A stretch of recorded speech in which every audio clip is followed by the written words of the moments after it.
YS Jaganmohan Reddy అనే నేను శాసనసభ సభ్యునిగా ఎన్నికైనందున శాసనం ద్వారా నిర్మితమైన భారత రాజ్యాంగం పట్ల నిజమైన విశ్వాసం,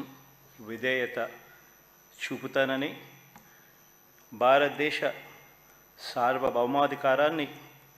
సమగ్రతను కాపాడుతానని,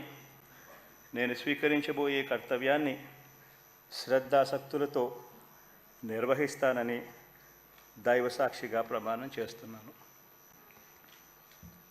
ఆంధ్రప్రదేశ్ శాసనసభ సభ్యుడైన వైఎస్ జగన్మోహన్ రెడ్డి అనే నేను సభా నియమాలకు కట్టుబడి ఉంటానని, వాటిని అనుసరిస్తానని, సభా మర్యాదలను పాటిస్తానని, సాంప్రదాయాలను గౌరవిస్తానని